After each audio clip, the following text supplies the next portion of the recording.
কোনো সরকারেই হচ্ছে পার্বত্য চট্টগ্রামের জনগণের যে যৌক্তিক দাবি, সেই দাবি তারা যে সমাধানের জন্য তারা চেষ্টা করেনি। ফলে আমরা দেখেছি ওই পার্বত্য চট্টগ্রামে সেখানে হচ্ছে সেনা শাসন চলছে, সেখানে পাহাড়ি জনগণের উপর হত্যা, খুন, গুম, অপহরণ সহ নানানভাবে হচ্ছে প্রতিনিয়ত মানবাধিকার লঙ্ঘন হচ্ছে।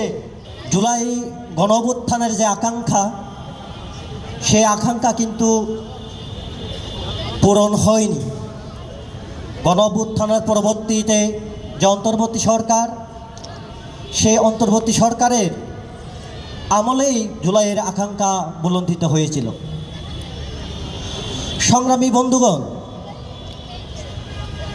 যেই আকাঙ্ক্ষা নিয়েই 1400-র অধিক ছাত্র জনতা রক্ত দিয়ে ফ্যাসিস্ট শেখ হাসিনাকে দেশ থেকে তাড়িয়ে দিয়েছিলেন, সেই আকাঙ্ক্ষা, সেই স্বপ্ন কিন্তু পূরণ করতে ব্যর্থ হয়েছে ইউনূস সরকার। আমরা জানি অন্তর্বর্তী সরকার আমলে এই দেশে বিভিন্ন স্থানে মাজার, মন্দির সহ পাহাড় কিংবা সমতলে বিভিন্ন স্থানে ধর্মীয়, জাতিগত, ভাষাগত সংখ্যালঘুদের উপর হামলা হয়েছিল। আমরা জানি শ্রমিক দীপু দাসকে কীভাবে জীবিত অবস্থায় আগুনে পুড়িয়ে হত্যা করেছিল। আমরা জানি ওই সিলেট, রাজশাহী, রংপুর সহ বিভিন্ন জায়গায় গারো, মুন্দা, সাঁওতাল, উরাউদের উপরে যে আক্রমণ হয়েছিল, ঠিক অনুরূপভাবে আমরা দেখেছি ওই পার্বত্য চট্টগ্রামে। সেখানে রাষ্ট্রীয় বাহিনী কর্তৃক 7 জনকে হত্যা করা হয়েছিল। বন্ধুরা, অনেকগুলো বাড়িঘরের আগুন জ্বালিয়ে দেওয়া হয়েছিল।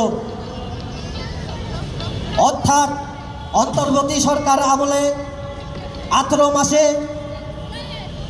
একটা যেই শাসন, যে ফ্যাসিবাদী শাসন, সেই ফ্যাসিবাদী শাসনের যেই মাত্রা, সেই মাত্রা হচ্ছে বৃদ্ধি করেছে।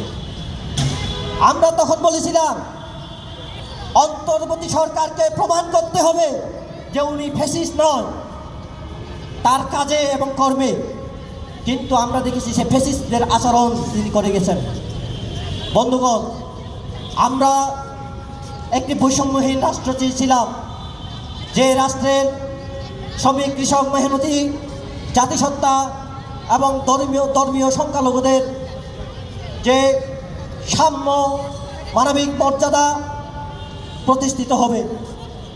কিন্তু স্বাধীনতার 55 বছর পরও কাঙ্ক্ষিত সে রাষ্ট্র, মানবিক যে রাষ্ট্র, সেই রাষ্ট্র সে প্রতিষ্ঠা হয়নি। ফলে আমরা দেখতে পাই এদেশের নাগরিক, এদেশের শ্রমিক শ্রেণী, এই দেশের ছাত্র, যুব সহ বিভিন্ন জাতিগত সংখ্যালঘু, সেই জাতিসত্তা সংখ্যালঘুদের যে অধিকার, সে অধিকার প্রতিষ্ঠিত হয়নি, কিংবা সেই অধিকার এখনো পর্যন্ত আমরা দেখতে পাইনি।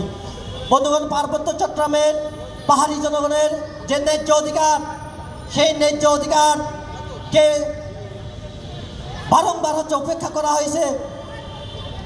বিএনপি, আওয়ামী লীগ কিংবা অন্তর্বর্তী সরকার বা তত্ত্বাবধায়ক সরকার, কোনো সরকারেই হচ্ছে পার্বত্য চট্টগ্রামের জনগণের যে যৌক্তিক দাবি, সেই দাবি তারা যে সমাধানের জন্য তারা চেষ্টা করেনি। ফলে আমরা দেখেছি ওই পার্বত্য চট্টগ্রামে সেখানে হচ্ছে সেনা শাসন চলছে, সেখানে পাহাড়ি জনগণের উপর হত্যা, খুন, গুম, অপহরণ সহ নানানভাবে হচ্ছে প্রতিনিয়ত মানবাধিকার লঙ্ঘন হচ্ছে। আমরা দেখেছি শেখ হাসিনা সরকার আমলে থেকে শুরু করে অন্তর্বর্তী সরকার কিংবা বর্তমানের যে বিএনপি সরকার, এই বিএনপি সরকার আমলেও গত জুনে পার্বত্য চট্টগ্রামে রাজনৈতিক হত্যাকাণ্ড হয়েছিল, সংঘটিত হয়েছিল, এবং সেখানে বিচার বহির্ভূত হত্যাকাণ্ড হয়েছিল। বন্ধুরা, এটা দুঃখের সাথে আমরা বলতে হয়। সাম্য, মানবিক মর্যাদা পূর্ণ যে রাষ্ট্র, একটি যে মানবিক রাষ্ট্র প্রতিষ্ঠার জন্য আসুন পাহাড় কিংবা সমতলে সকল যে গণতান্ত্রিক শক্তি, সে গণতান্ত্রিক শক্তি ঐক্যবদ্ধ হই এবং পাহাড়ের যে সেনা শাসন, সেই সেনা শাসনের বিরুদ্ধে আমরা কথা বলি, রুখে দাঁড়াই। মনে রাখতে হবে যে বর্তমানে দেশের যে স্বৈরা শাসন ফ্যাসিবাদ আমরা দেখতে পাই, সেই স্বৈরা শাসন ফ্যাসিবাদের যে প্রথম যে সূচনা হয় ওই পার্বত্য চট্টগ্রামে, সেখানে তারা সফলভাবে সফল করার পর দেশের অন্যত্র জায়গায় অর্থাৎ অন্যান্য জায়গায় তারা সেটা প্রয়োগ করে বন্ধুগণ। কাজে পাহাড় কিংবা সমতলের যে লড়াই, সেই লড়াইকে বিচ্ছিন্ন করে দেখলে চলবে না। কাজে আসুন আমরা এক হই, ঐক্যবদ্ধ হই, আমরা লড়াই করি এবং আমরা সরকারের কাছে আহ্বান জানাই, জুলাই হত্যাকাণ্ডের বিচার সহ আওয়ামী লীগ এবং অন্তর্বর্তী সরকারের যে সকল হত্যাকাণ্ডের সংগঠিত হয়েছিল সেই সংগঠনের বিচার করতে হবে।